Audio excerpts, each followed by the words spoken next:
Welcome. We're so glad to be back with you, and we're very glad you're here with us. What we want to talk about today is to ask you to reflect on a question for just a moment. Is life happening to me, or is life happening for me? How do you view that? What is your life experience?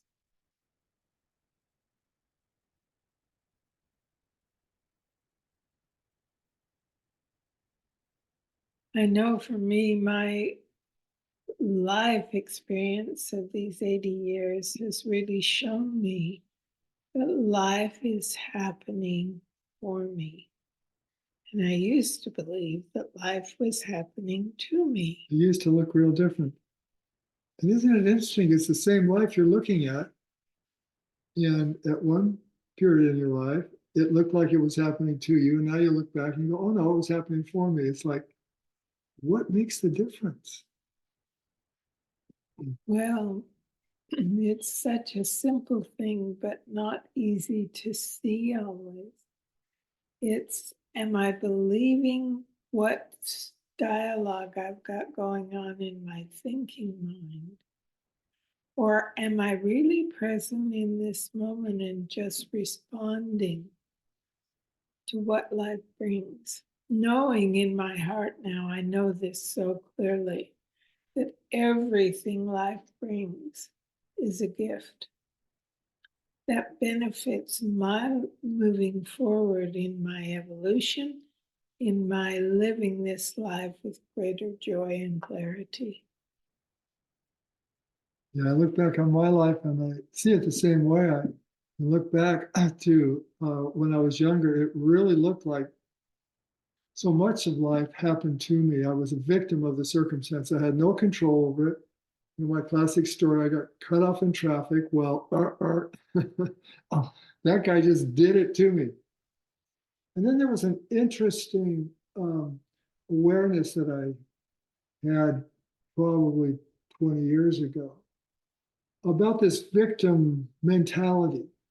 Is life happening to me? Am I a victim of circumstances? Or is life happening to me?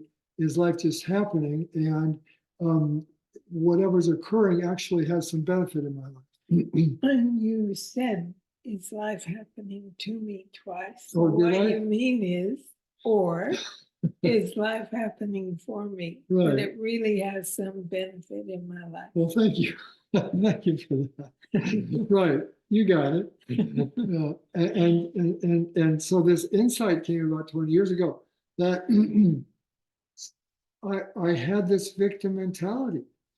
Life was either happening to me and I was a victim of bad circumstances, or life was happening to me and I was the victim of good circumstances. I was always just hoping that something good would happen. But through these glasses, through this viewpoint, that life happens to me. And that's a very hopeless kind of place to be. So it was interesting because I've always been a really optimistic person and I've always loved and embraced life. And yet I could see that I was viewing life through this lens of, well, another phrase that's so common today is the glass half full or half empty. And I think that explains it well too, because it's like being the victim of bad circumstances is, oh, the glass is half empty. Being the victim of good circumstances is, oh, the glass is half full. But the reality is the glass just has that much in it. It's completely neutral. It's not bad if it's empty and good if it's full. That's what we bring to the story. So what Connie's saying, it has everything to do with our thinking.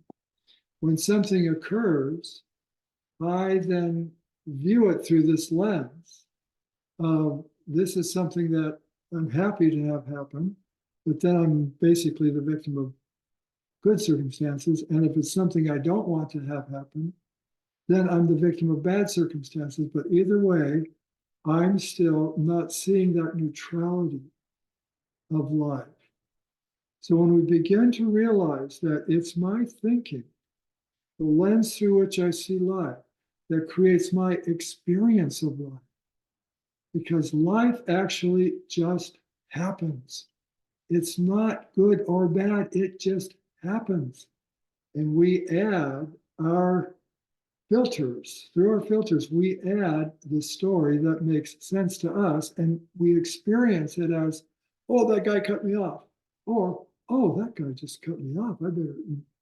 My experience is completely dependent on my thinking. Yeah, about it. Yeah, and quite a few years back, I saw very clearly that truth, what was real and true, did not exist in the thinking mind, that it came from a deeper awareness within each of us. And when that occurred, I stopped listening and valuing any thinking that would come to me. It just, I saw it wasn't where the truth of life lay. And so I recognized that circumstances were totally neutral, what you're talking about. Yeah, I could see that time and time again. So the question is, when we're caught in this crazy hamster wheel, how do we get out of it? And it's so simple.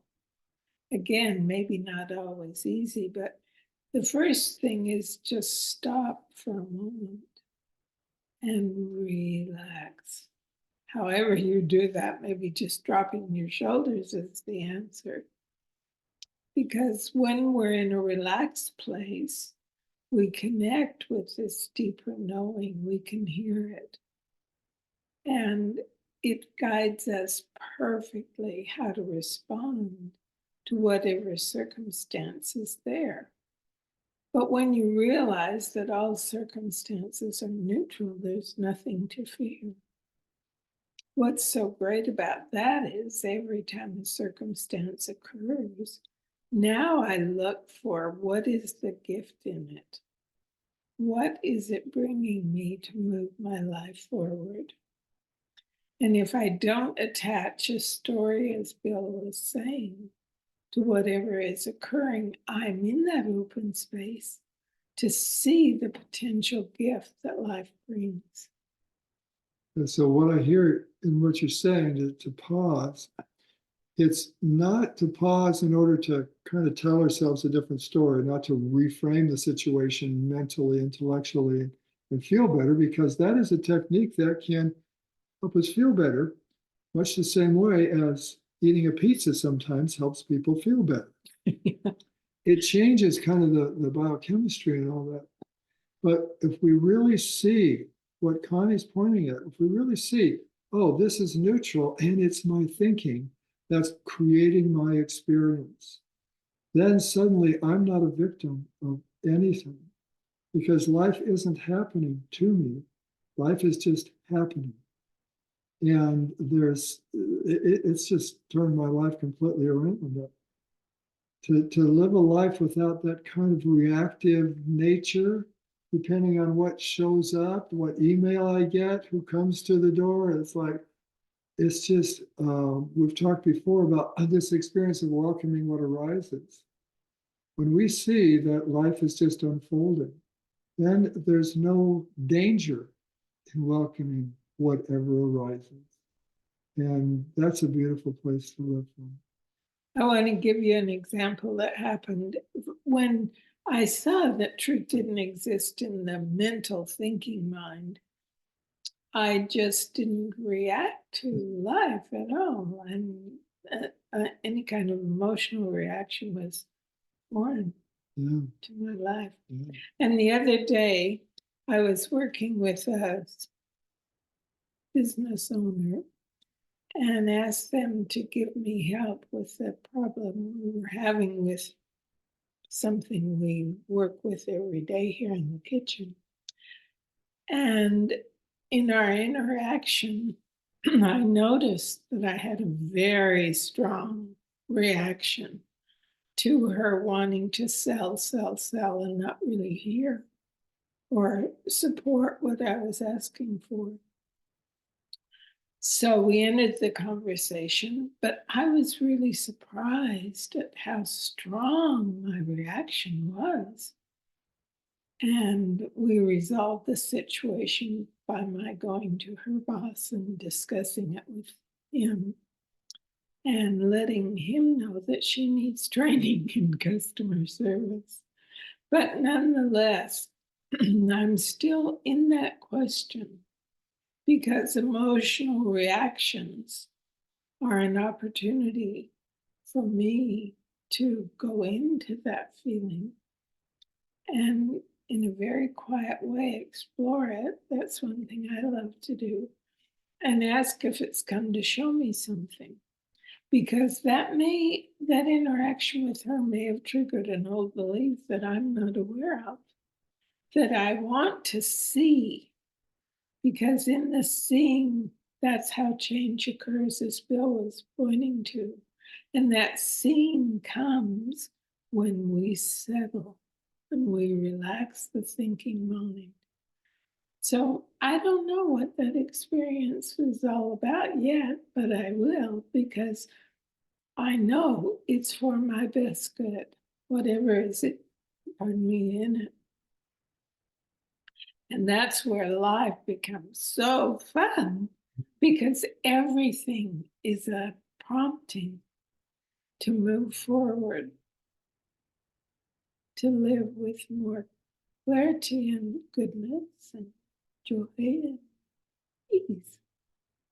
Yeah, maybe that life is unfolding and all circumstances are neutral, but it is unfolding, it seems, in a direction of growth and expansion. Everything, the universe is growing and expanding, the nature, the forest around us is growing and expanding, our lives are growing and expanding. If we recognize that the nature of life, meaning my life and all life, is to grow and expand, then every event that occurs like this is the opportunity to see how is this part of this growth and expansion. And often when we react, it's because of some conditioned thinking that I've had that life should show up a certain way. I should not be cut off in traffic. When I hold that belief about how life should be, then when life shows up differently, as it unfolds naturally, I have a reaction. And so when I react, it's an opportunity to, like Connie's saying, reflect. Is this showing me some limited belief that I'm still holding about how I should be in life or how life should be around me?